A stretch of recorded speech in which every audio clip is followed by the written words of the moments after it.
We are starting with photosynthesis. Photosynthesis जो होता है ग्रीन प्लांट्स में होता है, इट्स अ फिजिको-केमिकल प्रोसेस। पहला जो यहाँ पे कीवर्ड आता है जो आप लोगों को ध्यान में रखना है, that is physico-chemical process. Photosynthesis is a physico-chemical process by which they use light energy to drive the synthesis of organic compounds. Photosynthesis के अंदर फूड का फॉर्मेशन होता है, that is an organic compound, और उसके लिए हमें रिक्वायरमेंट होती है लाइट एनर्जी की। Ultimately, all living forms on earth depends on sunlight for energy. Sunlight is the only source of energy on earth. Okay आपकी बुक में इकोलॉजी में दिया हुआ एक्सेप्ट जियोथर्मल एनर्जी, वो आप ऐड कर सकते हैं। बाकी sunlight is the only source of energy for on earth. The use of energy from sunlight by plant doing photosynthesis the basis of life on earth. Photosynthesis is very important process. दो reason है, पहला it is primary source of all the food on earth.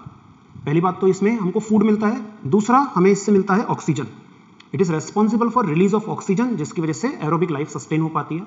Okay requirement क्या क्या है, chlorophyll, light and CO2 are required for photosynthesis to occur. ये basic introduction है। Okay then experiments of the photosynthesis. Photosynthesis के दो experiment है, मैंने बहुत शॉर्ट में लिखा है, वन लाइन में, आपको उतना ही याद रखना है। पहला एक्सपेरिमेंट है two leaf experiment and second experiment is half leaf experiment. Two leaf experiment क्या बताता है, importance of chlorophyll for the starch formation. इसमें हम क्या करते हैं, दो लीफ लेते हैं, one is variegated leaf, one is normal leaf. उसको हम लोग एक लीफ को हम लोग क्या करेंगे, ब्लैक कलर के पेपर से कवर कर देंगे और एक को ऐसे ही रखेंगे, इसको सनलाइट के अंदर रखा जाता है। तो क्या देखने को मिलता है, जिस लीफ को आपने ब्लैक कलर से कवर किया उसमें फोटोसिंथेसिस नहीं हुआ, दूसरी लीफ में जहां पे ग्रीन कलर है वहां पे फोटोसिंथेसिस हो जाता है। कैसे चेक करते हैं इसको, स्टार्च टेस्ट करते हैं with the help of iodine. Next is half leaf experiment. इसमें हम लोग काम में लेते हैं KOH सॉल्यूशन। तो प्रॉपर्टी ऑफ KOH एब्जॉर्ब कर लेता है CO2 को। KOH लीफ को रखा, half part is inside the bottle, half part is outside the bottle. The part which is inside the bottle is deprived of CO2, उसको CO2 की availability नहीं होती है, और जो पार्ट आउटसाइड द बॉटल है उसको CO2 की अवेलेबिलिटी होती है। तो इतने पोर्शन में फोटोसिंथेसिस होगा, जबकि इस वाले पोर्शन में फोटोसिंथेसिस नहीं होगा। अगेन हम स्टार्च टेस्ट, आयोडीन टेस्ट करेंगे, उससे वी कैन फाइंड आउट। तो एग्जाम पॉइंट ऑफ व्यू से बता रहा हूं, बस आपको इतना याद रखना है, what is the importance of two leaf experiment, it shows the importance of chlorophyll for the starch formation, और what is the use of half leaf experiment, it shows the importance of CO2 for the starch formation. Experiments, यहाँ पे कुछ scientist के नाम आप लोगों को दिए हुए हैं। कौन कौन से साइंटिस्ट के नाम है, first name is Joseph Presley.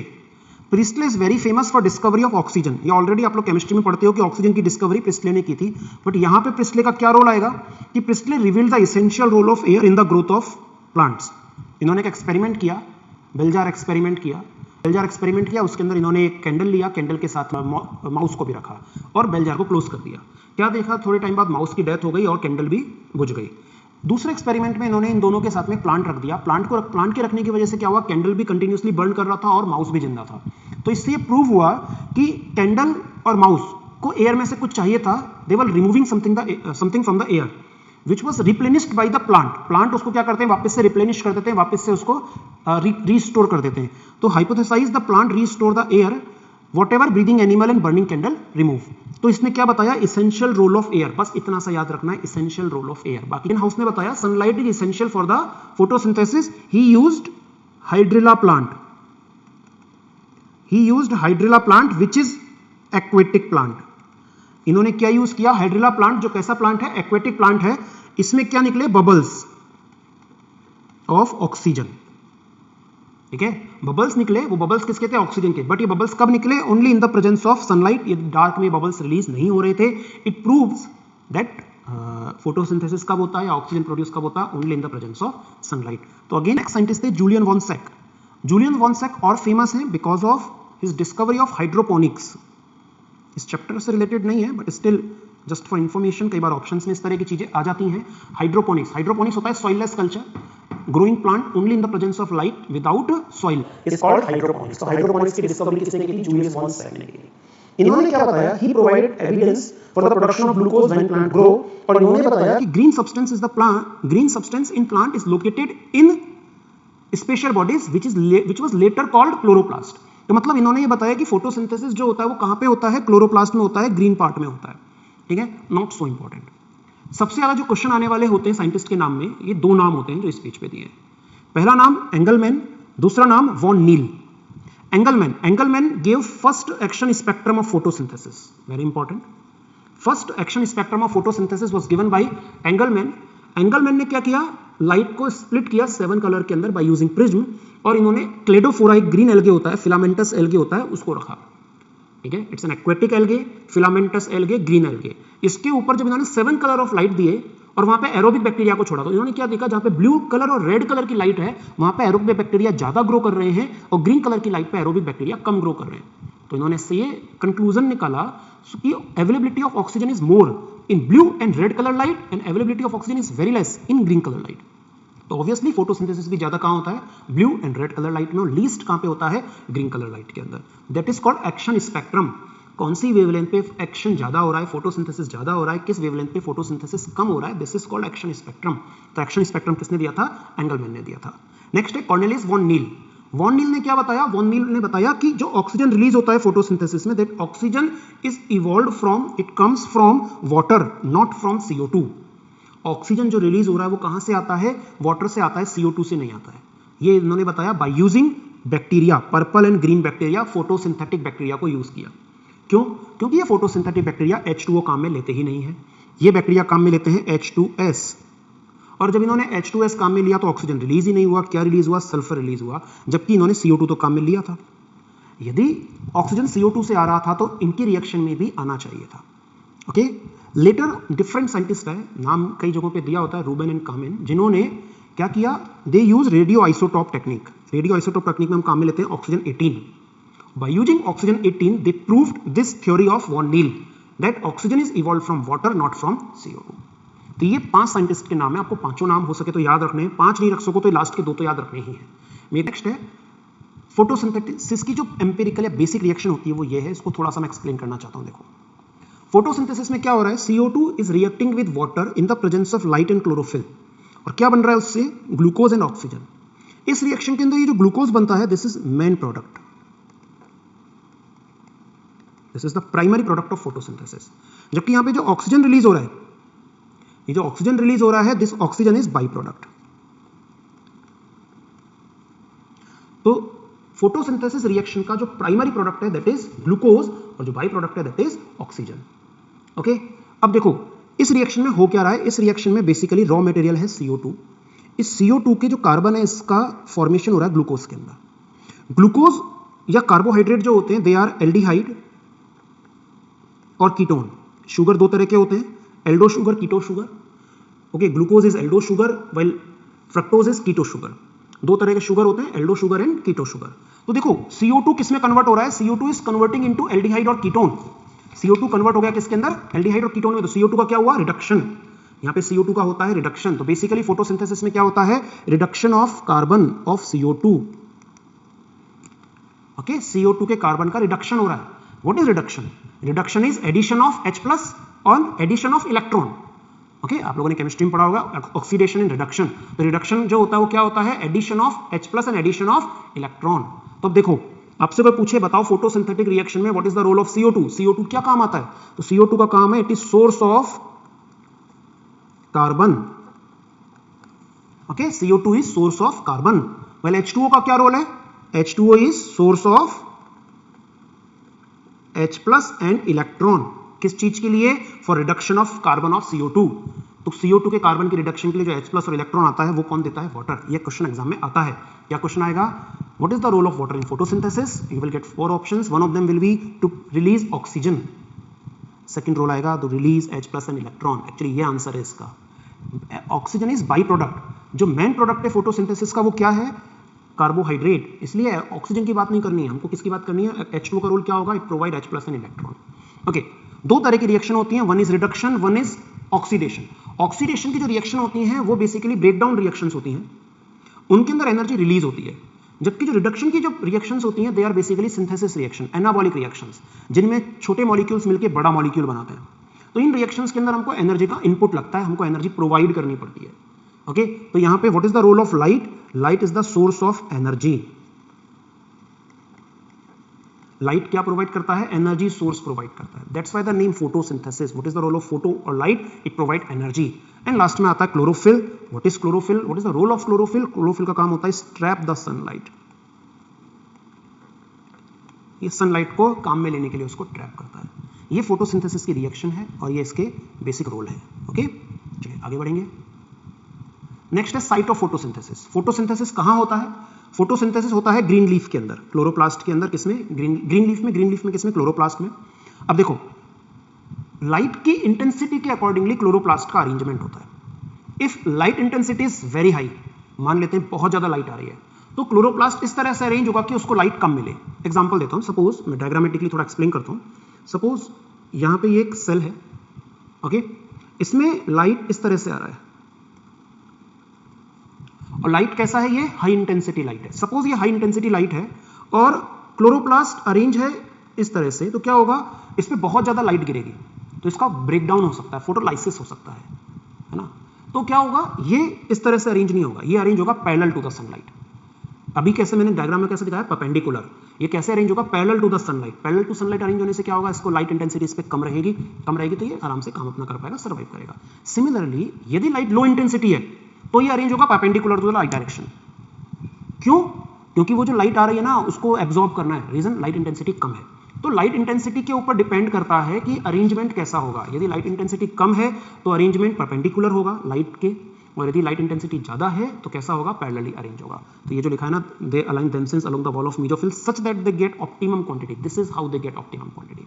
Okay, next diagram है क्लोरोप्लास्ट का। Chloroplast is double membrane bound cell organelle. तो एक इसकी आउटर मेम्ब्रेन होती है और एक इसकी इनर मेम्ब्रेन होती है। नेक्स्ट हम इसको दो पार्ट में डिवाइड करते हैं, one is grana, one is stroma. Okay, grana इसका मेम्ब्रेनस पार्ट होता है, स्ट्रोमा इसका लिक्विड पार्ट होता है। Okay, grana is made up of small structure, small sac like structure that is called thylakoid. इसका जो एक सिंगल स्ट्रक्चर है इसको हम नाम देंगे thylakoid. Thylakoids are arrange in coin like stacking. Coin को हम एक के ऊपर एक अरेंज करते हैं, उस तरह की स्टैकिंग होती है। That stack is known as grana, plural में इसको बोलते हैं ग्रेना। दो ग्रेना के बीच में प्रेजेंट होता है स्ट्रोमल लेमिला। तो वापस से क्लोरोप्लास्ट के दो part, one is grana, one is stroma. Grana membranes होता है, सिंगल स्ट्रक्चर को बोलते हैं थाइलेकॉइड, और दो ग्रेना के बीच के को क्या बोलते हैं? Stromal lamella. ओके, अब एक चीज समझना, देखो यहां पे जो ये ग्रेना है इसकी दो तरह की सरफेस होगी। मैं आपको रेड पेन से बना रहा हूं पहले सरफेस, एक ये वाली सरफेस,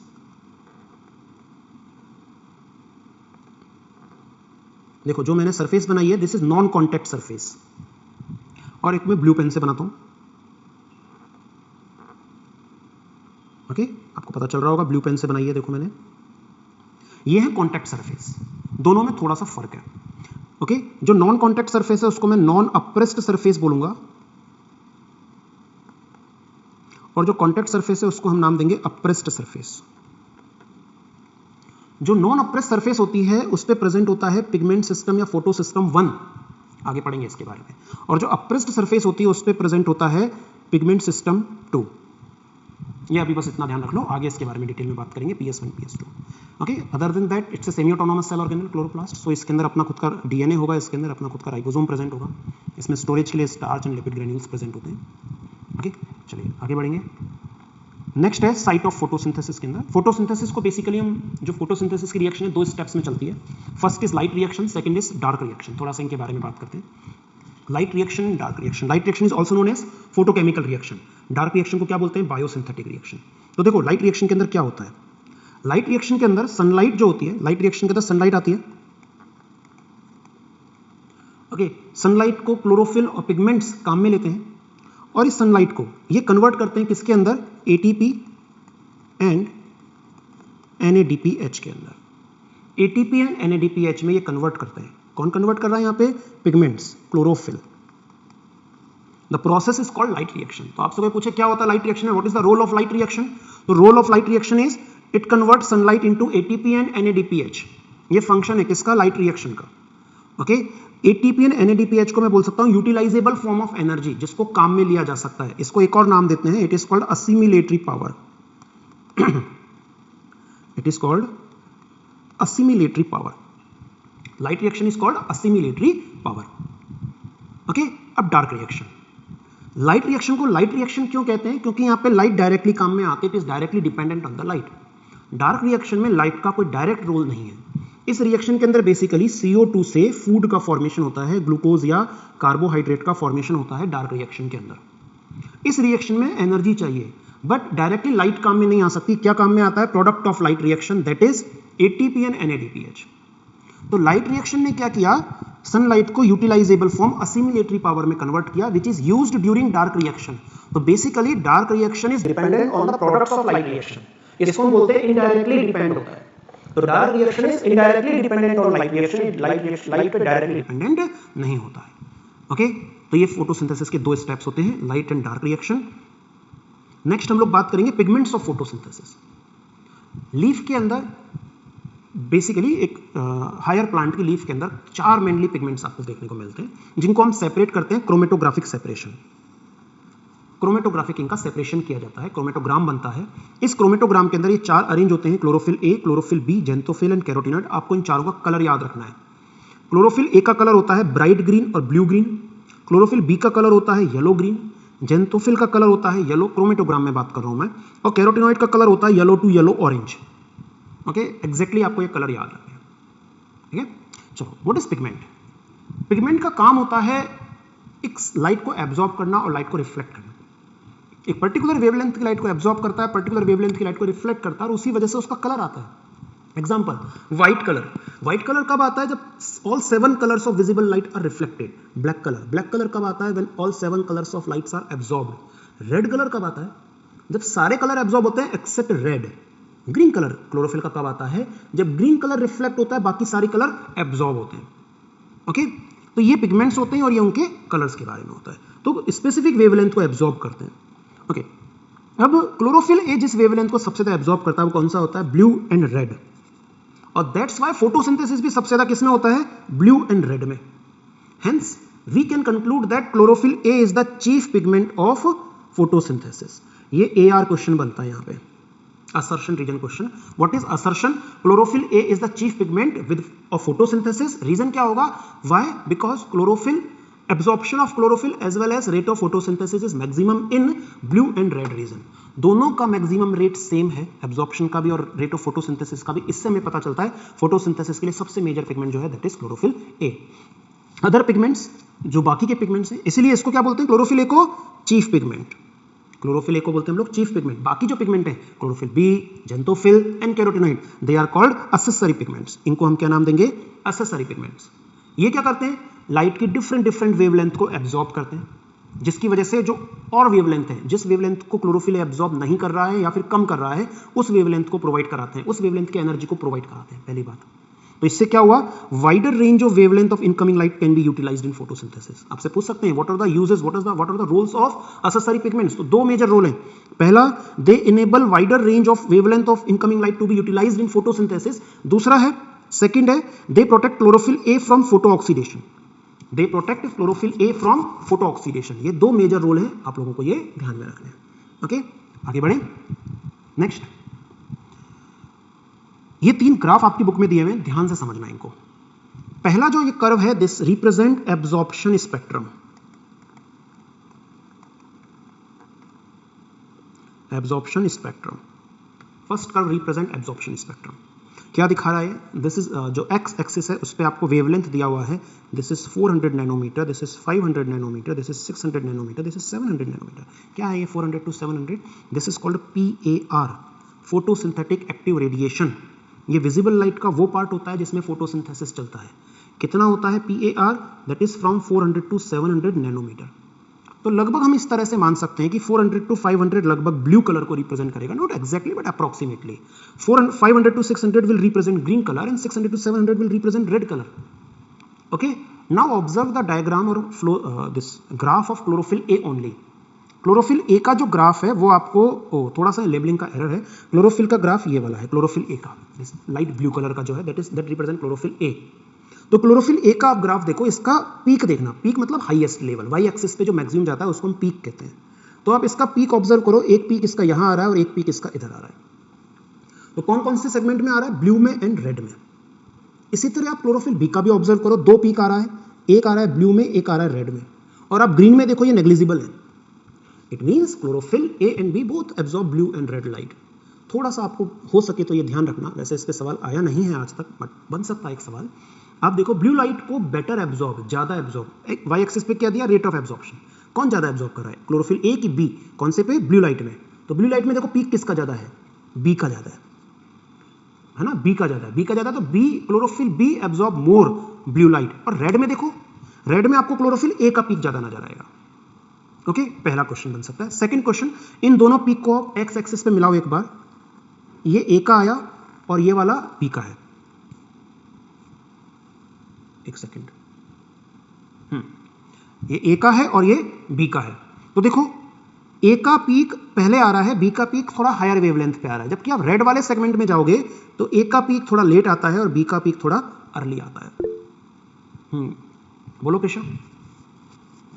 सर आपकी आवाज बीच में नहीं आ रही थी, तो आप रिपीट आवाज कर नहीं आ रही सकते हैं? तुम्हारी? एक सेकंड, मेरे एंड से है, आवाज नहीं आ रही इसलिए एक सेकंड। सर आपकी आवाज बीच में नहीं आ रही थी, तो आप रिपीट कर सकते हैं? कहां से नहीं आई मेरी आवाज, बताओ। आपकी आवाज, आप बता रहे थे कि वो पीक पे टच करा क्लोरोफिल देखो बी ने। देखो देखो देखो, वापस ये पीक वाला देखो, क्लोरोफिल ए और पहले ब्लू लाइट के अंदर पीक ऑब्जर्व करेंगे हम लोग। ब्लू लाइट के अंदर पीक देखो किसका ज्यादा है, ब्लू लाइट में हायर कौन जा रहा है, वाई एक्सिस पे ज्यादा वैल्यू किसकी जा रही है। आप देखोगे तो क्लोरोफिल ए का पीक इधर है, क्लोरोफिल बी का पीक देखो बहुत हाई लेवल पे गया है। तो ब्लू लाइट को ज्यादा एब्जॉर्ब कौन करता है, क्लोरोफिल ए।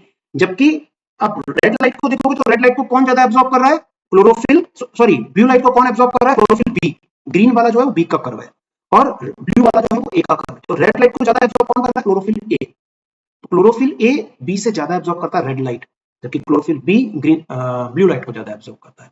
अब पीक अर्ली देखो, यहाँ पे पीक पहले किसका है, ब्लू लाइट में पहले पीक किसका आया, ए का, जबकि रेड लाइट में आप देखोगे अर्ली पीक किसका आता है, क्लोरोफिल बी का। ये इतना इंपॉर्टेंट नहीं है, हायर पीक वाला वैल्यू ज्यादा इंपॉर्टेंट था, वो थोड़ा सा ध्यान रखना है। अब कैरोटिनॉइड का देखेंगे हम लोग। कैरोटिनॉइड में आप देखो, कैरोटिनॉइड ब्लू लाइट को एब्जॉर्ब कर रहा है, थोड़ा बहुत ग्रीन लाइट को भी एब्जॉर्ब कर रहा है, लेकिन येलो और रेड लाइट को बिल्कुल भी एब्जॉर्ब नहीं कर रहा, क्योंकि इसका खुद का कलर कैसा होता है, येलो एंड रेड होता है। ओके, नेक्स्ट है सेकंड वाला कर्व जो है, दैट इज ये जो दिया है, ये वाला कर्व है एक्शन स्पेक्ट्रम का। What is action spectrum? Action spectrum होता है कौन सी वेवलेंथ पे ज्यादा एक्शन हो रहा है।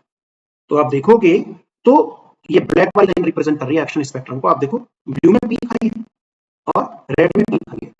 It means rate of photosynthesis is more in blue and red and less in green. और यदि हम लोग देखें, ये एक्चुअली ये सी वाला जो कर्व है, एक्शन प्लस एब्जॉर्प्शन स्पेक्ट्रम दोनों दिया हुआ है इसमें। जो ये ब्लू वाला लाइन है that represent action spectrum, sorry absorption spectrum of chlorophyll A, और जो ब्लैक वाला लाइन है that represent action spectrum of photosynthesis. तो हम ये देख रहे हैं कि दोनों ही केस में ब्लू पे पीक आ रहा है और रेड पे पीक आ रहा है और ग्रीन पे कम जा रहा है। जो अभी आपको लाइन बोली थी ना, chlorophyll A is the chief pigment, वो यहां से भी आ रही है कि action spectrum of photosynthesis is similar to absorption spectrum of chlorophyll A. It shows that chlorophyll A is the chief pigment of photosynthesis. ठीक है, ये सवाल आ जाता है।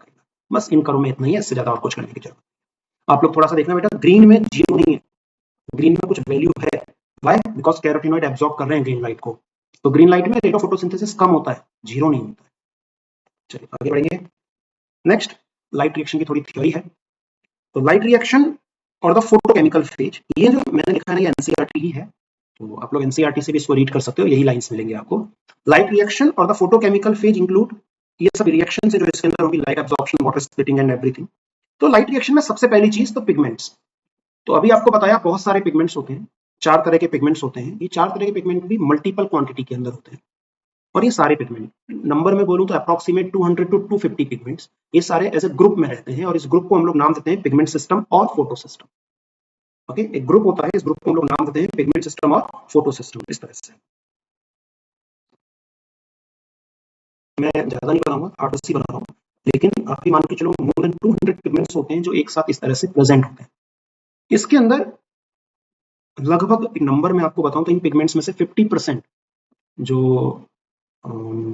75% जो है they are chlorophyll. Out of more than 200 pigments, 75% pigment जो है they are chlorophyll, and out of this 75% मतलब टोटल का लगभग 50% इज क्लोरोफिल ए। ओके, इतने सारे क्लोरोफिल ए में से कोई एक क्लोरोफिल ए, सपोज ये वाला क्लोरोफिल है, this chlorophyll A, one chlorophyll A act as reaction centre. What is reaction centre? जिसको सारे पिगमेंट्स अपनी एनर्जी प्रोवाइड करते हैं उसको बोलते हैं रिएक्शन सेंटर। और बाकी के जितने भी मॉलिक्यूल्स हैं इन सबको बोलते हैं antenna molecules. Antenna pigments, antenna molecule. तो एंटीना मॉलिक्यूल्स में सब कुछ आएगा, क्लोरोफिल ए भी आएगा, क्लोरोफिल बी भी आएगा, ज़ेंथोफिल और कैरोटीनॉइड भी आएंगे। तो ऐसा मत बोलना कि क्लोरोफिल ए केवल रिएक्शन सेंटर होता है। हाँ, reaction centre is always chlorophyll A. One molecule of chlorophyll A act as reaction centre, but other molecules of chlorophyll A are act as antenna molecules. Okay, चलिए देखो, तो pigments are organised into two discrete photochemical light harvesting complex, जिसको हम क्या कहते हैं, अच्छा हम इसको ऐसे भी कह सकते हैं, जो पिगमेंट सिस्टम होते हैं, तो बेसिकली एंटीना मॉलिक्यूल्स होते हैं, किसका फॉर्मेशन करते हैं, एलएचसी, लाइट हार्वेस्टिंग कॉम्प्लेक्स का फॉर्मेशन करते हैं, क्योंकि लाइट को हार्वेस्ट करेंगे। ओके, कैसे करेंगे, चलो थोड़ा सा ये भी बता देता हूं। सपोज ये लाइट आ रही है, दिस इज सनलाइट। जब सनलाइट इस वाले पिगमेंट पे गिरेगी तो क्या होगा, इसका जो इलेक्ट्रॉन है लाइट को एब्जॉर्ब करेगा, और कभी भी जब किसी मॉलिक्यूल के इलेक्ट्रॉन को लाइट मिलती है तो it goes to the higher orbit. ये किस पे चले जाएगा, लाइट एब्जॉर्ब करके अपने हायर ऑर्बिट पे चले जाएगा। लाइट इतनी नहीं है, लाइट में इतनी एनर्जी नहीं है कि वो ऑर्बिट क्रॉस कर जाए। कहां जाएगा, हायर ऑर्बिट में। ओके, अब क्या करेगा वो, अपनी जो ये हायर ऑर्बिट में गया तो वहां पे अब एनर्जी को रिलीज करेगा, बिकॉज कोई भी जो इलेक्ट्रॉन है वो स्टेबल में आना चाहता है। Stable is ground state, excited हो गया वो किस में आना चाहता है, ग्राउंड स्टेट में, तो वापस से वो अपने नॉर्मल ऑर्बिट के अंदर आ जाता है, तो वो एनर्जी को रिलीज करता है। अब जो एनर्जी रिलीज की, that energy is taken up by another chlorophyll molecule. अब ये क्लोरोफिल मॉलिक्यूल का कोई इलेक्ट्रॉन इस एनर्जी के रेस्पॉन्स में क्या होगा, एक्साइट होगा, अगेन वो ग्राउंड स्टेट में आएगा, that energy is taken up by another chlorophyll molecule.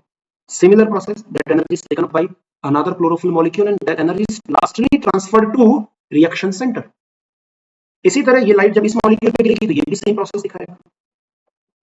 तो फाइनली रिएक्शन सेंटर को जितने भी क्लोरोफिल मॉलिक्यूल हैं सबसे लाइट एनर्जी मिल जाएगी।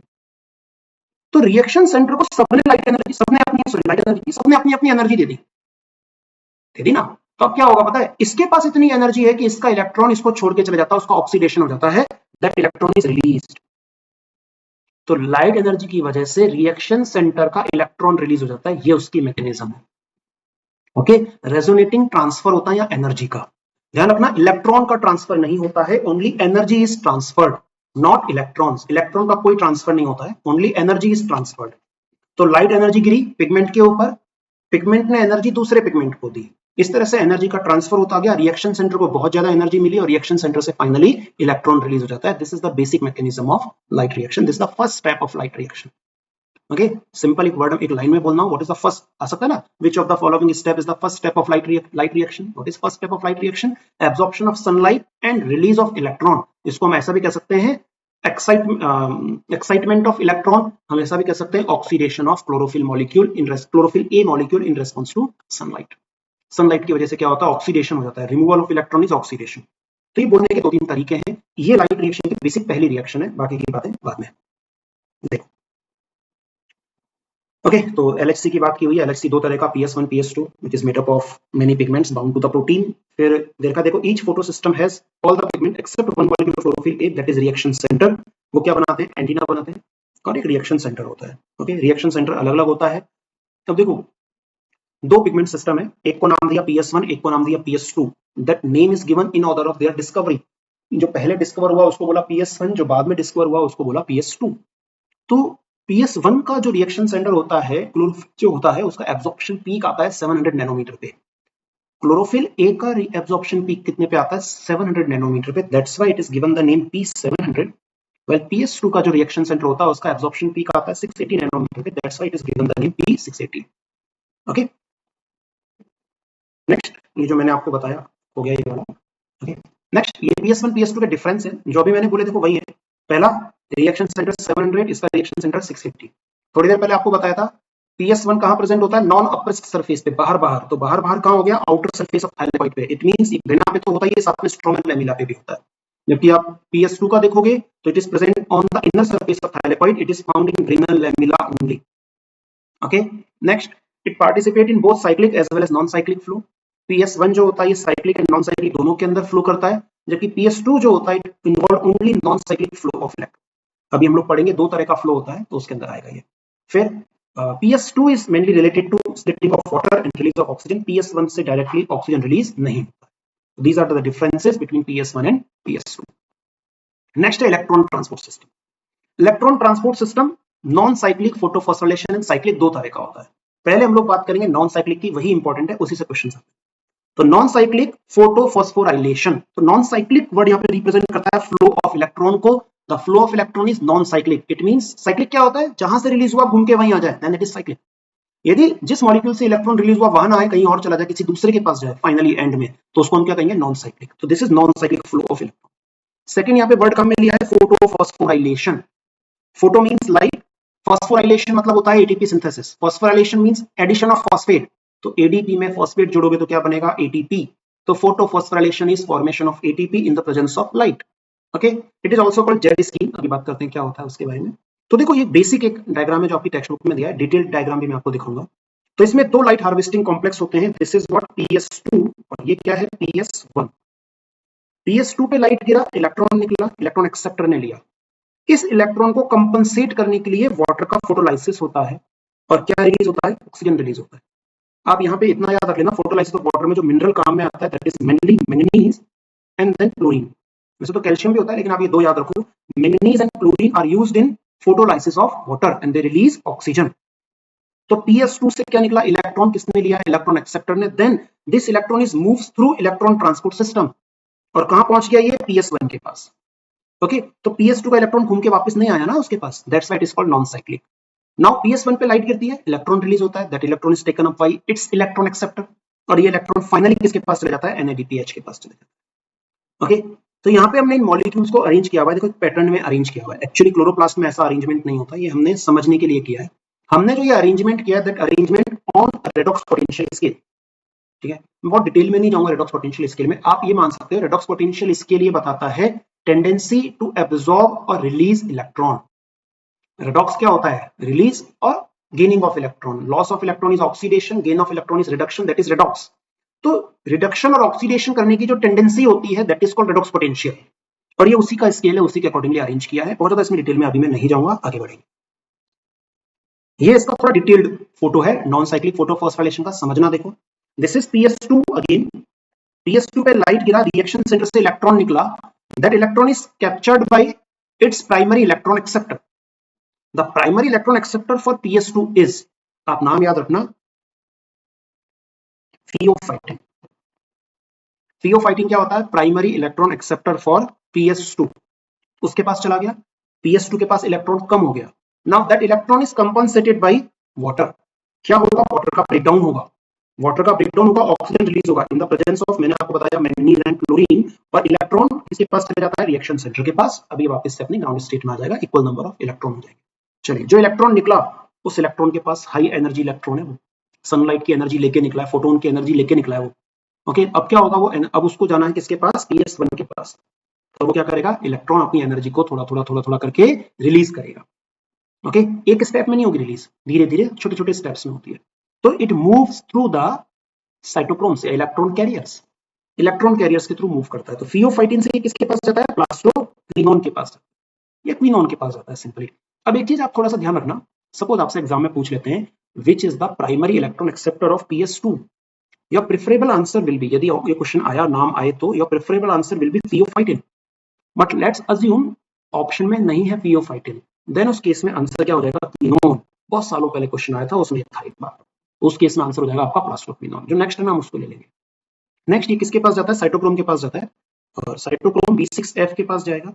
नाउ साइटोक्रोम B6F से किसके पास जाएगा, प्लास्टोसाइनिन के पास जाएगा, और फाइनली प्लास्टोसाइनिन अपना इलेक्ट्रॉन किसको देता है, PS1 को देता है। अब PS1 पे लाइट गिरेगी, PS1 पे जब लाइट गिरेगी तो इसका इलेक्ट्रॉन रिलीज होगा, इलेक्ट्रॉन रिलीज होगा तो कौन पकड़ेगा इसको, इसका इलेक्ट्रॉन, प्राइमरी इलेक्ट्रॉन एक्सेप्टर। कौन होता है इसका primary electron acceptor, iron sulphur protein. One of them is ferredoxin, but आप लोग क्या रखोगे, iron sulphur protein. Now this iron sulfur protein transfer its electron to ferredoxin, which gives electron to NADP. तो किसको देगा, NADP को देगा। In the presence of enzyme NADP reductase, enzyme क्या है, क्योंकि NADP का क्या करा रहा है, रिडक्शन, तो NADPH। ओके, तो इस रिएक्शन के अंदर ATP भी बनता है, हम नेक्स्ट टॉपिक में बात करेंगे कैसे बनता है, और साथ में क्या बन गया, NADPH बनता है। This is what non cyclic photophosphorylation. Okay, आगे बढ़ते हैं। यह है साइक्लिक। साइक्लिक में ज्यादा कुछ नहीं देखना, साइक्लिक में साइक्लिक फ्लो ऑफ इलेक्ट्रॉन होता है, only PS1 take part, PS2 का इसमें कोई भी रोल नहीं है। तो ये कहां चलता है, जहां पे केवल PS1 होता है, जैसे कि स्ट्रोमा लैमिना। स्ट्रोमा लैमिना में PS2 नहीं होता है, तो वहां पे मजबूरी है क्या चलेगा, साइक्लिक फोटोफॉस्फोराइलेशन ही चलेगा। ओके, कभी कभी क्या होता है, लाइट की अवेलेबिलिटी कुछ इस तरह की होती है कि 700 नैनोमीटर के आसपास की लाइट अवेलेबल होती है, या हम बोल सकते हैं only light of wavelength beyond 680 nanometre are available. In that scenario और आल्सो क्या चलेगा, ओनली नॉनली साइक्लिक ईटीएस चलेगा, नॉन साइक्लिक नहीं चलेगा। अब लाइट रिएक्शन के दो टाइप होते हैं, अभी जो आपको पता है इन दोनों के डिफरेंस देखो मैंने एक साथ थोड़े से समराइज किए हैं। पहला, लाइट रिएक्शन में केवल PS1 काम में आता है, जबकि नॉन साइक्लिक के अंदर दोनों काम में आते हैं, PS1 and PS2। Light cyclic जो होता है, साइक्लिक के अंदर external source of electron that is H2O is not required. यहाँ पे फोटोलाइसिस ऑफ वाटर होगा तो ऑब्वियसली H2O की रिक्वायरमेंट भी होती है, और क्या रिलीज होता है, ऑक्सीजन रिलीज होता है। नेक्स्ट, साइक्लिक में केवल ATP रिलीज होता है, इसके अंदर ATP के साथ में NADPH का फॉर्मेशन भी होता है, जो कि एनर्जी की फॉर्म है, जो कि आगे जाके रिडक्शन में हेल्प करेगा। फिर नॉन साइक्लिक एक नॉर्मल प्रोसेस है जो नॉर्मल कंडीशन के अंदर चलती है, that is optimum light aerobic condition in the presence of CO2 चलेगा। जबकि साइक्लिक कब चलेगा, जब कंडीशन ऑप्टिमम नहीं है। It means it will operate in low light intensity anaerobic condition and when CO2 availability is poor, when CO2 availability is not optimum, in that scenario क्या चलेगा, cyclic चलेगा। ओके, फिर cyclic does not take part in photosystem except in certain bacteria. Generally कौन सा चलता है, non cyclic चलता है। नॉन साइक्लिक कहां पे होगा, ब्रेना में, और ये कहां पे चलेगा, स्ट्रोमल लैमेला में। तो these are the major differences of PS cyclic and non cyclic photophosphorylation और ETS। नेक्स्ट टॉपिक आता है केमियोस्मोटिक हाइपोथेसिस। हम ATP सिंथेसिस को एक्सप्लेन करेंगे केमियोस्मोटिक हाइपोथेसिस से। ओके, तो डायग्राम समझाने से पहले दो चीजें देख लो। केमियोस्मोटिक हाइपोथेसिस किसने दिया था, पीटर मिशेल ने इसको दिया था।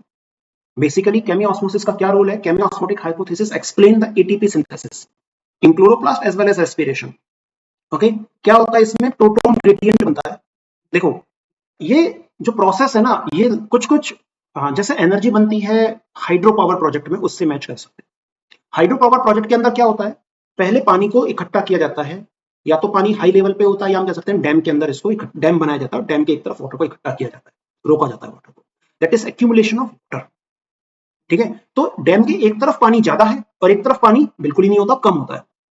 ओके, सिमिलरली यहां पे इकट्ठा पानी नहीं होगा, इसमें क्या इकट्ठा करेंगे, H+ ion, that is also called proton ion. तो वाटर प्रोजेक्ट में, हाइड्रो पावर प्रोजेक्ट में एक्यूमुलेशन किसका हुआ, वाटर का। यहां पे एक्यूमुलेशन किसका होता है, प्रोटॉन आयन। ओके, अब क्या होता है, डैम में क्या होता है, टरबाइन लगा होता है, और टरबाइन के ऊपर वाटर गिरता है, कहां से, हाई लेवल से। हाई लेवल से पानी गिरता है, तो वाटर की जो एनर्जी होती है, ठीक है, वाटर की पहले जो स्टैटिक और potential energy that convert into kinetic energy, और काइनेटिक एनर्जी से जब वाटर गिरता है तो वो टरबाइन को रोटेट कराता है, and the rotation of turbine से इलेक्ट्रोमैग्नेटिक इंडक्शन काम करता है, उससे इलेक्ट्रिसिटी जनरेट होती है, जो आप लोग पढ़ते हो फिजिक्स वगैरह में कैसे। यहां पे क्या होगा, H+ आयन एक जगह पे ज्यादा है, एक जगह पे कम है, जैसे वाटर का लेवल का डिफरेंस था। H+ ion will move from their high level to low level, और जब वो हाई लेवल से लो लेवल पे आएंगे तो बीच में क्या लगा दिया, टरबाइन। टरबाइन क्या है, एंजाइम। कौन सा enzyme, ATP synthase, literally turbine होता है, वो रोटेट करता है। और जब वो रोटेट करता है, टरबाइन रोटेट करता है, ATP सिंथेज जब रोटेट करता है तो किसका सिंथेसिस होता है, ATP का सिंथेसिस होता है। एक्जेक्टली वही प्रोसेस है जो कि हाइड्रो पावर प्रोजेक्ट में काम में आ रही है। ओके, बस इतना। अब रेस्पिरेशन भी सेम प्रोसेस होगी, फर्क क्या है, द मेम्ब्रेन रेस्पिरेशन में क्या होगी, इनर माइटोकॉन्ड्रियल मेम्ब्रेन, ठीक है, क्रिस्टा, और यहाँ पे जो मेम्ब्रेन है वो कौन सा है, थाइलेकोइड मेम्ब्रेन। बाकी चीजें बेसिकली आपको सेम दिखेंगी।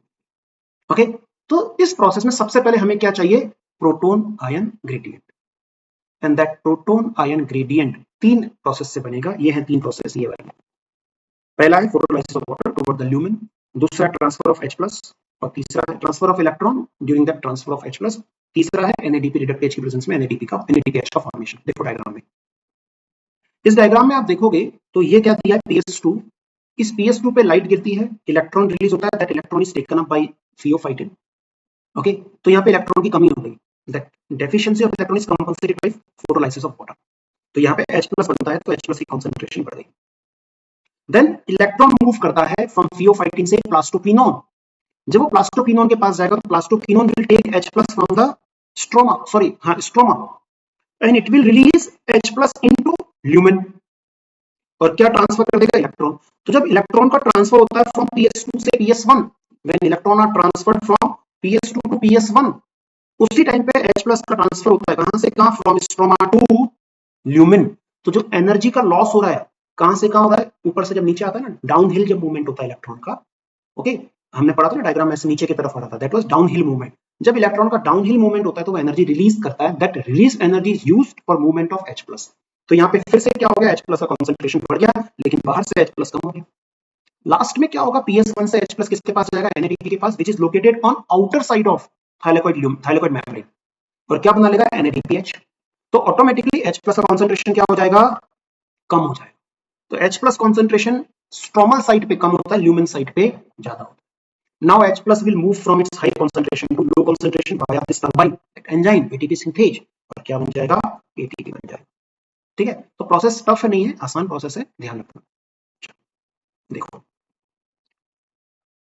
ओके, तो ये आपकी टेक्स्ट बुक की लाइंस हैं, तो पूरा पूरा पढ़ने की जगह मैंने आपको समझा दिया, एक बार आप इसको पढ़ना, एनी डाउट तो उसको डालना आप लोग, मैं इसको डिस्कस करेंगे। चलिए, तो that was light reaction. Light reaction में मैंने आपको बताया कि लाइट रिएक्शन किस में कन्वर्ट होगी, फाइनली एटीपी। लाइट रिएक्शन में लाइट एनर्जी किस में कन्वर्ट हो गई, एटीपी एंड NADPH। अब हम लोग पढ़ेंगे डार्क रिएक्शन। डार्क रिएक्शन के अंदर क्या होता है, डार्क रिएक्शन में फूड का सिंथेसिस होगा एक्चुअली। डार्क रिएक्शन में एक्चुअल में किसका सिंथेसिस होगा, फूड का सिंथेसिस होगा। तो देखो कैसे होगा। Dark reaction occurs through Calvin cycle. सबसे इंपॉर्टेंट यहाँ पे साइकिल कौन सा है, Calvin cycle, Calvin cycle. Okay, the dark reaction occur through Calvin cycle. Calvin cycle may be supported by some other cycle. कुछ होते हैं जैसे C4 साइकिल, तो आपके सिलेबस में एक और साइकिल होता है, इसको CAM कहते हैं, कैजुलेशन एसिड मेटाबॉलिज्म। ये आपको सक्यूलेंट ज़ेरोफाइट में देखने को मिलेगा, वो भी एक होता है। तो केल्विन साइकिल को डिस्कवर करने वाले साइंटिस्ट का नाम था मेल्विन केल्विन, और केल्विन ने यूज किया रेडियो आइसोटोप कौन सा, C14। और इन्होंने अपनी जो मैकेनिज्म डिस्कवर की थी वो की थी एल्गा के अंदर। कौन सा एल्गा में डिस्कवर की थी, chlorella. Chlorella is unicellular alga. तो क्लोरेला के अंदर इन्होंने C14 यूज में लिया, और C14 को काम में लेके इन्होंने बताया कि जो पहला स्टेबल प्रोडक्ट बनता है from CO2 fixation, that is 3 carbon organic acid phosphoglyceric acid. That's why the name C3 cycle, because first stable compound is of 3 carbon. Then इन्होंने बताया, अच्छा इन्होंने पूरी मैकेनिज्म भी एक्सप्लेन की, that's why this cycle is also known as Calvin cycle, क्योंकि Calvin ने पूरी मैकेनिज्म इसकी एक्सप्लेन की। ओके, चलिए अब इसकी रिएक्शन पढ़ते हैं हम लोग, मैकेनिज्म पढ़ लेते हैं एक बार। तो ये आपकी बुक का डायग्राम है। चलो उससे पहले मैं इसको बनाता हूँ, साथ में देखना, बना होगा तो ज्यादा अच्छे समझ में आएगा। तो इस रिएक्शन के अंदर CO2 का फिक्सेशन होना है।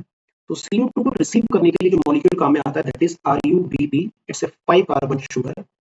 The full form is ribulose 1,5 bisphosphate. Ribulose 1,5, 2 phosphate group होते हैं राइबुलोज 5 कार्बन शुगर पे, 1 और 5 नंबर पे। ये RUBP रिएक्ट करेगा CO2 के सामने। तो what is RUBP? RUBP is primary CO2 acceptor. What is RUBP? RUBP is primary CO2 acceptor. इसके साथ CO2 रिएक्ट करेगा। रिएक्ट करेगा इन the presence of an enzyme. कौन सा एंजाइम होता है, रूबिस्को। तो रूबिस्को जो है उसके बारे में आगे बात करते हैं। रूबिस्को एंजाइम होता है, rubisco enzyme is primary CO2 fixer. इस एंजाइम की प्रेजेंस में RUBP CO2 से रिएक्ट करेगा। RUBP में कितने कार्बन है, 5 कार्बन। CO2 में कितना कार्बन है, 1 carbon. 5 carbon plus 1 carbon, how many carbon, 6 carbon. ये 6 कार्बन का मॉलिक्यूल लेकिन स्टेबल नहीं है, तुरंत टूटेगा, और ये 2 मॉलिक्यूल बनाएगा। कितने कार्बन के, 3 कार्बन के। कौन सा मॉलिक्यूल बनेगा, PGA।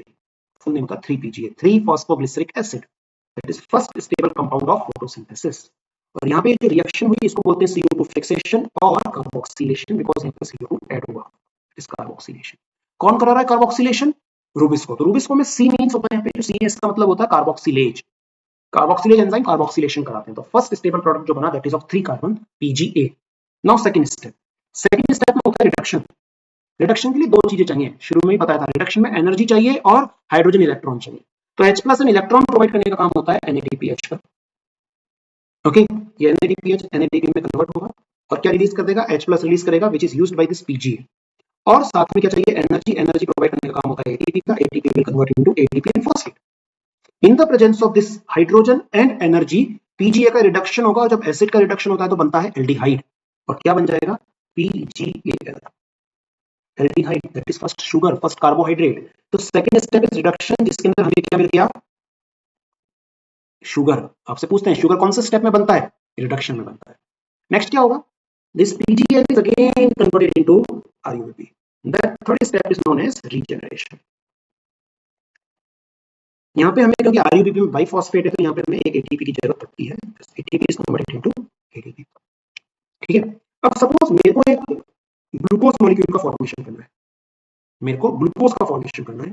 तो ग्लूकोज के फॉर्मेशन के लिए क्या होता है, हमको कितने मॉलिक्यूल चाहिए, CO2 के 6 मॉलिक्यूल ऑफ CO2 चाहिए। हमको 6 CO2 चाहिए।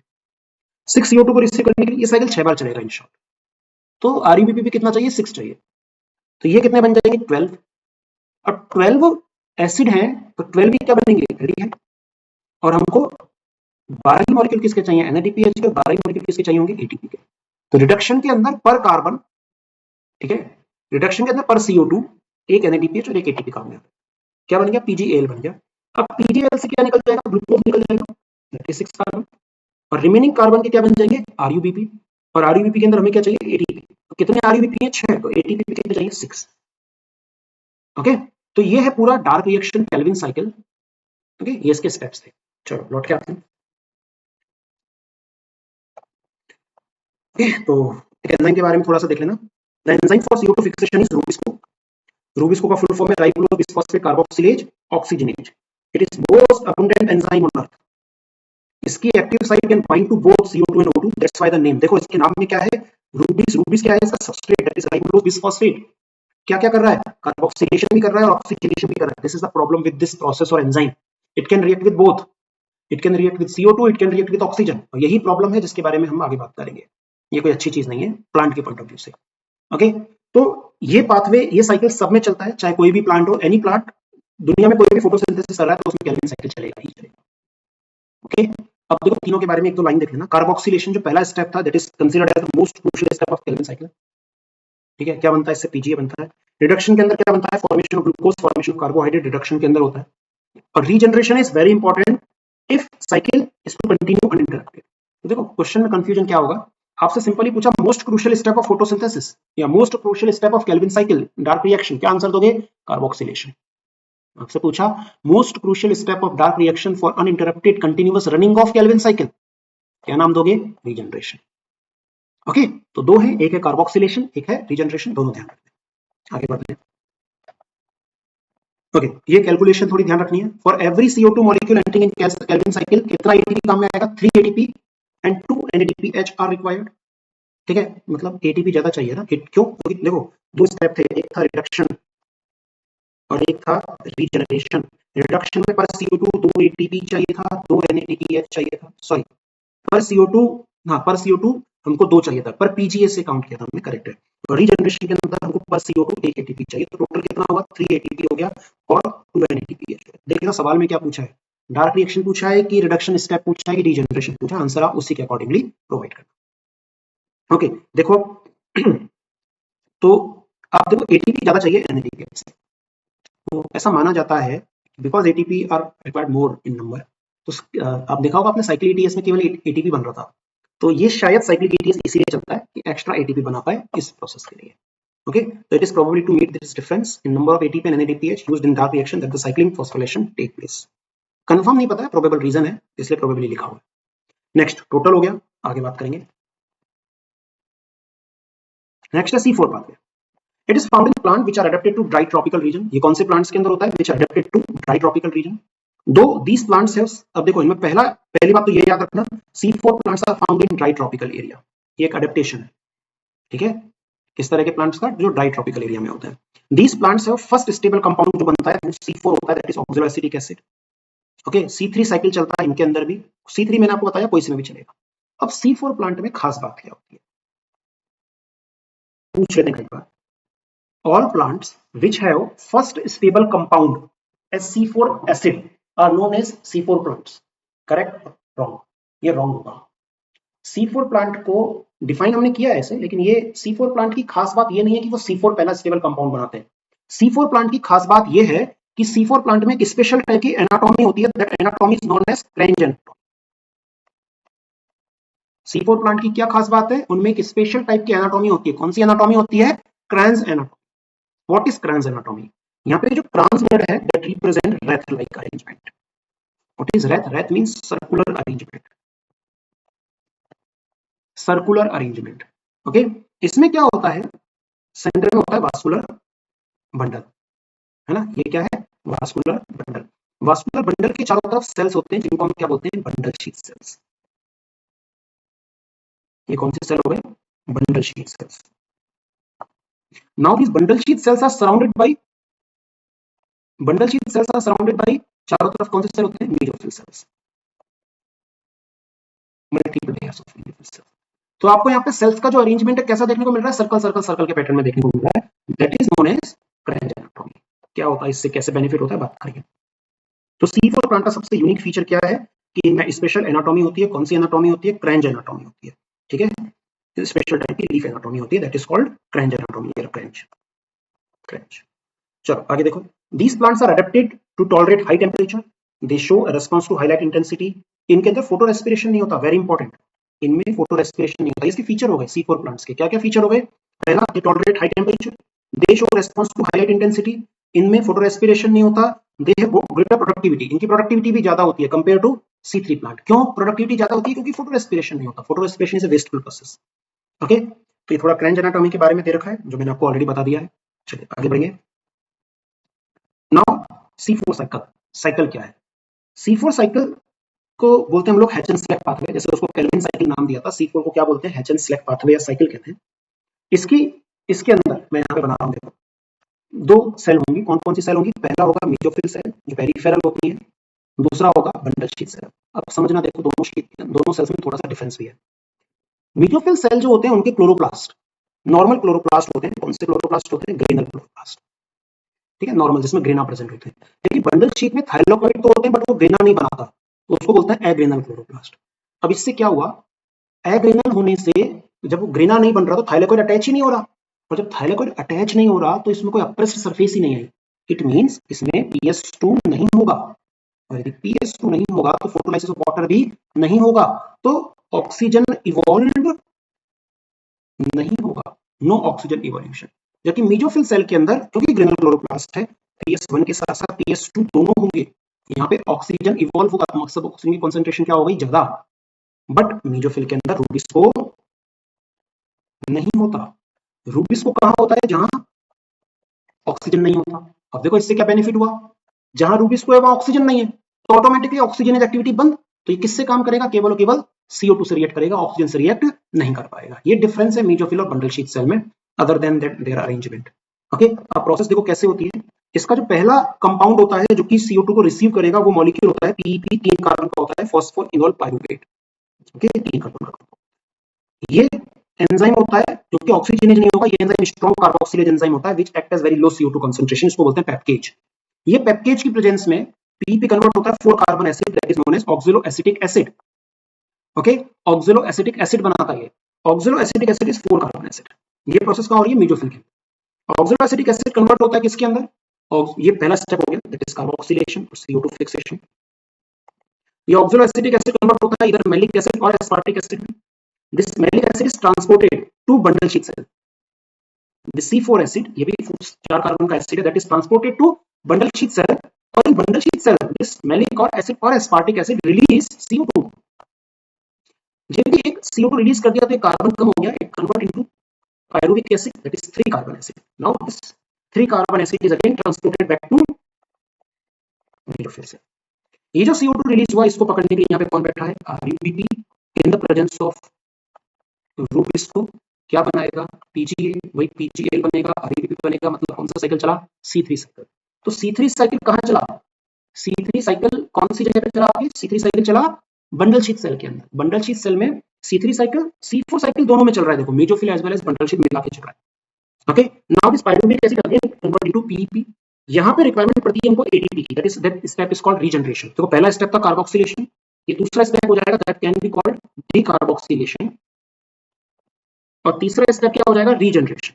रीजनरेशन के अंदर क्या होगा, ATP कन्वर्ट ADP में नहीं होता, AMP में होगा। अब क्योंकि ये 2 बार फॉस्फेट रिलीज कर रहा है, ट्राई से मोनो में कन्वर्ट हो गया, तो हम इसको एनर्जी के रेस्पेक्ट में डबल काउंट करेंगे। तो एक CO2 के लिए, क्योंकि यहाँ पे क्या हो रहा था, CO2 की प्रेजेंस में हो रहा था ना, एक CO2 के लिए हम ये बोल के चलते हैं 2 एनर्जी इक्विवेलेंट, 2 ATP इक्विवेलेंट काम में आते हैं, तो हम इसको डबल काउंट करते हैं। तो 1 CO2 2 ATP, ग्लूकोज बना रहा है तो 6 CO2, तो how many ATP, 12 ATP additional हमको यहाँ पे खर्च करने पड़ते हैं C4 प्लांट्स के। ये होता है C4 साइकिल का थोड़ा बहुत आइडिया। चलो थोड़ा आगे बढ़ेंगे हम, ये वही सब कहानी है पूरा पूरा पढ़ने की जगह। ये साइकिल आपको बुक में दिया हुआ है, तो देखो बुक में नाम नहीं है, तो CO2 आया, CO2 रिएक्ट किया किसके साथ, ये रिएक्ट किया फॉस्फोइनोल पाइरुवेट के साथ, क्या बनाया, C4 acid that is oxalo acetic acid and malic acid, transport हुआ, ट्रांसपोर्ट होकर डीकार्बोक्सिलेशन हुआ, क्या बना, पाइरुविक एसिड 3 कार्बन का, वो ट्रांसपोर्ट हुआ, वापस से रीजनरेशन होकर क्या बन गया, फॉस्फोइनोल पाइरुवेट। ओके, इसमें एटीपी कैलकुलेशन देखो, तो C4 साइकिल में कितना एटीपी खर्च होता है, 2 एटीपी पर CO2। ध्यान रखना क्या पूछा एग्जाम में, लोचा होता है, क्या होता है, C4 साइकिल पूछा है कि C4 प्लांट पूछा, वहां गड़बड़ हो जाती है। C4 साइकिल 2 एटीपी पर CO2, C3 साइकिल 3 एटीपी पर CO2, टोटल कितना हो जाएगा 5 एटीपी पर CO2। Okay, C4 cycle 2 ATP पर CO2, C3 साइकिल 3 एटीपी पर CO2, टोटल हो जाएगा 5 एटीपी पर CO2। सो एक ग्लूकोज और हेक्सो शुगर बनाने के लिए हमको 6 CO2 चाहिए, तो टोटल कितना 30 एटीपी। तो अलग अलग तरह से पूछते हैं हाउ मेनी एडिशनल एटीपी, तो एडिशनल मतलब ये एडिशनल है, तो एडिशनल आएगा पर कार्बन 2, तो एक ग्लूकोज के लिए 12 एटीपी हो जाएंगे। ओके, तो ये हो गया C4 पाथवे। चलिए, C4 पाथवे और C3 पाथवे का मेजर डिफरेंस था फोटो रेस्पिरेशन, कि C3 प्लांट्स में फोटो रेस्पिरेशन होता है, C4 में नहीं होता।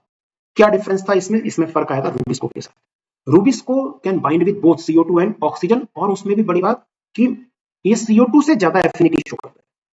दैट्स व्हाई, क्योंकि एनवायरनमेंट में बेटा आप लोगों ने पढ़ा होगा कि ऑक्सीजन अराउंड एटमॉस्फेयर में मोर देन 20% है, जबकि CO2 जो है दैट इज 0.03 और 0.04%। तो availability of oxygen is far greater than CO2, but still photosynthesis हो रहा है। It means rubisco has greater affinity for CO2 compare to oxygen. Okay, and the binding is also competitive.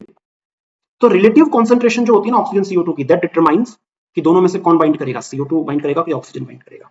Okay, तो होता क्या है, C3 plant में थोड़ा बहुत ऑक्सीजन तो बाइंड कर ही जाता है, तो उसकी प्रोडक्टिविटी कम होती है, फोटो रेस्पिरेशन होता है। बट C4 प्लांट में क्योंकि जहां रूबिस्को है बंडल शीट में, वहां पे ऑक्सीजन ही नहीं रिलीज होता, ऑक्सीजन की कॉन्सेंट्रेशन लिटरली नेग्लिजिबल होती है, तो वहां पे फोटो रेस्पिरेशन नहीं हो पाता, तो उसमें फोटो रेस्पिरेशन एब्सेंट होता है। That's why productivity of C4 plant is higher. अब इस C4 प्लांट में देखो ना तो कोई एटीपी बन रहा है ना, प्लस इसकी प्रोडक्टिविटी भी कम हो जा रही है। That's why it's a wasteful process, photo respiration एक वेस्टफुल प्रोसेस कंसीडर की जाती है। ओके, चलो नेक्स्ट, अब लास्ट टॉपिक है फैक्टर्स अफेक्टिंग फोटोसिंथेसिस। तो फोटोसिंथेसिस की प्रोसेस को मल्टीपल फैक्टर अफेक्ट करते हैं, उसको हम दो कैटेगरी के अंदर डिवाइड कर सकते हैं फैक्टर्स को, पहला एक्सटर्नल फैक्टर, दूसरा इंटरनल और प्लांट फैक्टर। तो इंटरनल फैक्टर्स क्या क्या होते हैं, number of leaf, size of leaf, age of leaf, orientation of leaf, mesophyll cells, chloroplast, internal CO2 concentration, amount of chlorophyll, they all are internal factors, plant factor जो कि plant पे depend करते हैं। और ये सब चीजें प्लांट के लिए फिक्स होती हैं, ये किस पे डिपेंड करती हैं जनरली, जीन्स पे, तो दीज आर जेनेटिक फैक्टर। ठीक है, ये जीन्स पे, प्लांट की लाइफ स्टेज पे, कौन सा है प्लांट, यंग है, मैच्योर है, उस पे डिपेंड करेगा। ओके, दूसरे होते हैं external factor which are environmental factor. चार मेजर है, कौन कौन से, light, temperature, CO2 and water. Okay, तो अब सवाल ये आता है सर कौन सा फैक्टर सबसे इंपॉर्टेंट है, इसका आंसर दिया ब्लैकमैन ने। ब्लैकमैन ने दिया लॉ ऑफ लिमिटिंग फैक्टर। क्या बोला इन्होंने, इफ ए केमिकल और biochemical process is controlled by multiple factor, then the factor which is nearest to its minimal value, जो अपनी मिनिमम वैल्यू के सबसे नजदीक है, या जो सबसे कम अवेलेबिलिटी में है रिलेटिवली रिक्वायरमेंट के accordingly, that will affect the rate of reaction most. Okay, rate of reaction सबसे ज्यादा किस पे डिपेंड करती है या किससे अफेक्ट होती है, which is nearest to its minimal value. जैसे एग्जांपल, रात में सनलाइट 0 होती है, that is minimal value of sunlight. Okay, तो रेट ऑफ रिएक्शन किस पे डिपेंड कर रही है, सनलाइट पे। आप सनलाइट दे दो, फोटोसिंथेसिस हो जाएगा, सनलाइट नहीं है तो फोटोसिंथेसिस नहीं होगा। दिन में लाइट खूब होती है, तो मिनिमल वैल्यू किसकी आ जाती है फिर, CO2 की। तो during night time the limiting factor is sunlight, while during the day time most common limiting factor is CO2 concentration. Okay, चलिए नेक्स्ट है फैक्टर्स अफेक्टिंग फोटोसिंथेसिस। पहला फैक्टर है लाइट। लाइट के अंदर आता है लाइट क्वालिटी। लाइट क्वालिटी क्या हो जाएगा, लाइट क्वालिटी हो जाएगा कौन सा वेवलेंथ अवेलेबल है, तो अभी आपको बताया था ब्लू में ज्यादा होता है, रेड में ज्यादा होता है, ग्रीन में कम होता है, वही चीज है। नेक्स्ट फैक्टर है लाइट इंटेंसिटी। तीसरा फैक्टर पहले देख लो, duration of light. Duration of light, light 5 घंटे मिली, 15 घंटे मिली, कितने घंटे मिल रही है, उस पर डिपेंड रेट करेगी, तो रेट को इससे कोई फर्क नहीं पड़ता कि लाइट का ड्यूरेशन कितना है। ये क्वेश्चन आ जाता है एग्जाम में, which of the following factor does not affect rate of photosynthesis, तो duration of light does not affect rate of photosynthesis. Duration कम देर होगा तो टोटल अमाउंट ऑफ फोटोसिंथेसिस कम होगा। जैसे एग्जांपल, आप लोग घर पे सवाल लगा रहे हो, आपकी क्वेश्चन सॉल्विंग स्पीड जो है that is 20 question per hour. आपने 5 घंटे सवाल लगाए तो 100 क्वेश्चन लगेंगे, आपने 3 घंटे सवाल लगाए तो 60 क्वेश्चन लगेंगे। It means if you are solving question for more duration, the total number of question ज्यादा सॉल्व होंगे। Similarly plant is performing photosynthesis for more duration, तो ज्यादा फोटोसिंथेसिस प्रोडक्ट बनेंगे, but the speed remain same. आपकी speed थी 20 question per hour, आप 5 घंटा पढ़ो 10 घंटा पढ़ो, दोनों में स्पीड आपकी सेम ही आ रही है, तो यहाँ पे फोटोसिंथेसिस की स्पीड जो रहेगी that will remain same unchanged. सबसे इंपॉर्टेंट फैक्टर है यहाँ पे लाइट में लाइट इंटेंसिटी। देखो यदि लाइट इंटेंसिटी 0 है, लाइट इंटेंसिटी 0 है तो वहां पे रेट ऑफ फोटोसिंथेसिस भी क्या होगा, 0। जैसे ही लाइट इंटेंसिटी बढ़ेगी रेट ऑफ फोटोसिंथेसिस बढ़ना शुरू होगा। कैसा बढ़ रहा है देखो जरा, ये लीनियरली बढ़ेगा, मतलब जितना रेट ऑफ फोटोसिंथेसिस, जितना लाइट का इंटेंसिटी बढ़ रहा है उतना बढ़ेगा। धीरे धीरे एक ऐसी स्टेज आती है लाइट इंटेंसिटी बढ़ाने पे रेट ऑफ फोटोसिंथेसिस बढ़ता है बट स्लोली बढ़ता है, दैट इज बी। और एक ऐसी स्टेज आती है जब ये बढ़ता ही नहीं है। तो ये वाला पॉइंट होता है, ये वाला point, the intensity of light at which rate of photosynthesis is maximum, that is V max. E क्या है? V max. तो यहाँ पे डी क्या हो जाएगा? D is called light saturation point, इसको बोलते हैं लाइट सैचुरेशन पॉइंट। कितना होता है light saturation point? It is 10% of full sunlight, it is 10% of full sunlight. Okay, light saturation कितना होता है? 10% ऑफ फुल सनलाइट होता है। तो देखना ए वाला जो पोर्शन है, ए वाला, ये वाला, this portion is where light is the limiting factor, light is the only limiting factor. जितनी हम लाइट बढ़ा रहे हैं उतना रेट ऑफ फोटोसिंथेसिस बढ़ रहा है, तो यहाँ पे लाइट लिमिटिंग फैक्टर है। बी वाले पोर्शन में लाइट का इंपैक्ट तो है बट कम है, तो might be some other factor is also affecting the rate of photosynthesis। तो B वाले में light is not, और light is not the only limiting factor। और C वाले में तो light already saturated है, आप light कितना ही कुछ कर लो कुछ ही नहीं होने वाला। ओके, तो light is not the limiting factor in C part। तो ये इसका explanation है। ओके, तो ये था light। Second, CO2। CO2 is the major limiting factor for photosynthesis। सबसे important जो limiting factor होता है that is CO2। CO2 is the major limiting factor for photosynthesis। The concentration of CO2 in the atmosphere is around 0.03 to 0.04%। हम यदि इसको थोड़ा बढ़ाएं, देखो परसेंटेज है, इसको हम पार्ट्स पर मिलियन में कन्वर्ट कर सकते हैं, तो that is around 300 to 400 milli parts per million, PPM. हम इसको 500 यदि पीपीएम तक लेके जाते हैं तो it will result in increase in rate of photosynthesis, but बहुत लंबे टाइम तक इस पीरियड को रखना प्लांट के डिफरेंट रिएक्शंस को नेगेटिव इंपैक्ट करेगा, तो it is not good for plant. Okay, तो देखो थोड़ा समझना, मैं ये ग्राफ मैं बनाता हूँ, देखो आपको थोड़ा ज्यादा पता चलेगा। This is what wavelength, sorry, this is what CO2 concentration, CO2 पर बनाना, this is CO2 concentration। और यहाँ पे क्या है? इधर है rate of photosynthesis, this is rate of photosynthesis। जब CO2 concentration 0 होता है तो rate of photosynthesis भी कितना होता है? 0। ठीक है, जैसे ही हम CO2 concentration बढ़ाएंगे photosynthesis होना शुरू हो जाएगा, है ना। तो पहली बात तो देखो थोड़ा सा आप ये समझो कि जब CO2 concentration 0 है, फोटोसिंथेसिस तो 0 है, लेकिन हम यहाँ पे रेट ऑफ फोटोसिंथेसिस की जगह मैं ले लेता हूँ फोटोसिंथेसिस में CO2 काम लेते ना, तो नेट CO2 अपटेक, तो रेस्पिरेशन तो चल रहा है, फोटो रेस्पिरेशन तो चल रहा है ना, तो CO2 काम में तो नहीं आ रहा बट CO2 रिलीज तो हो रहा है।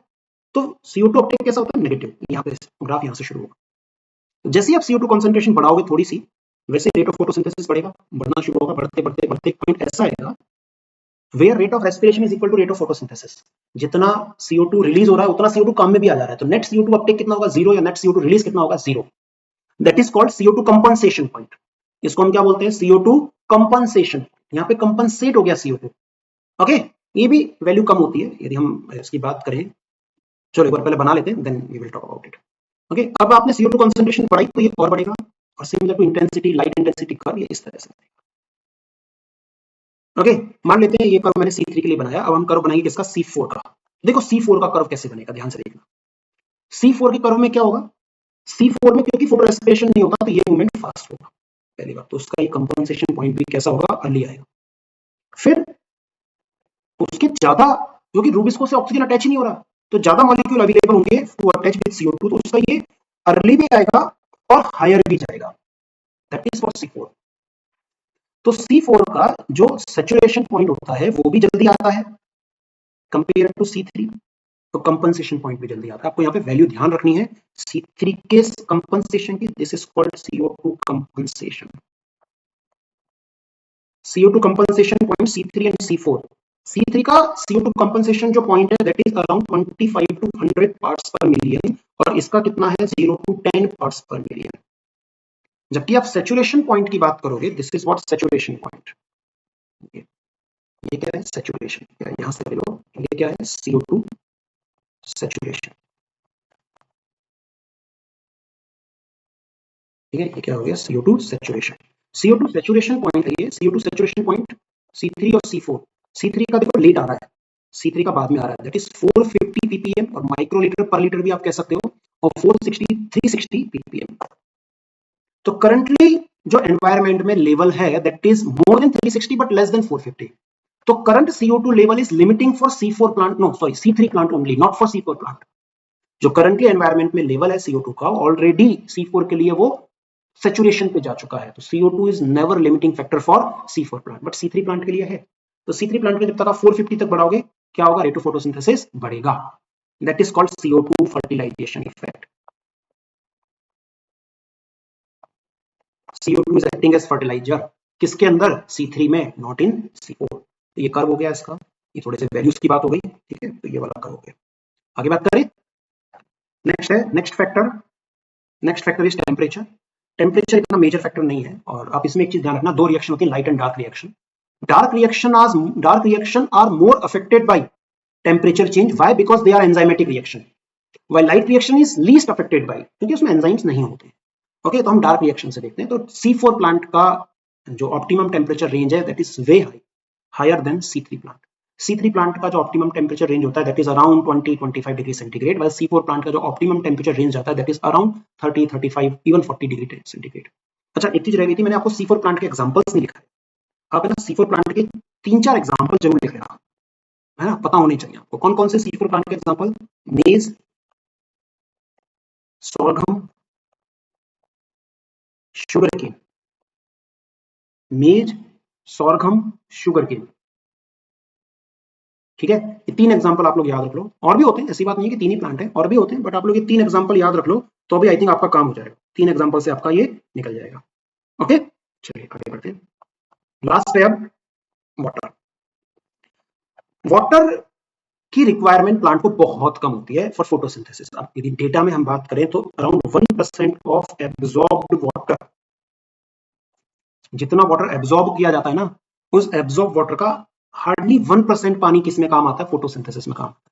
तो यार ठीक है, अब इतना तो मिल ही जाएगा पानी। तो generally water is never a limiting factor in photosynthesis. तो वाटर डायरेक्टली इंपैक्ट नहीं करता फोटोसिंथेसिस, कैसे करता है, इनडायरेक्टली। इनडायरेक्टली कैसे करेगा, स्टोमेटा को क्लोज कर दिया, लीफ की विल्टिंग करा दी, सरफेस एरिया कम हो जाता है उससे, तो इन सबसे क्या होता है, लाइट कम मिलेगी या CO2 कम मिलेगा। तो इसका impact via some other factor होता है, डायरेक्टली वाटर का रोल नहीं होता है। तो these are the factors affecting photosynthesis, और ये था अपना चैप्टर फोटोसिंथेसिस, यहाँ पे ये कंप्लीट होता है।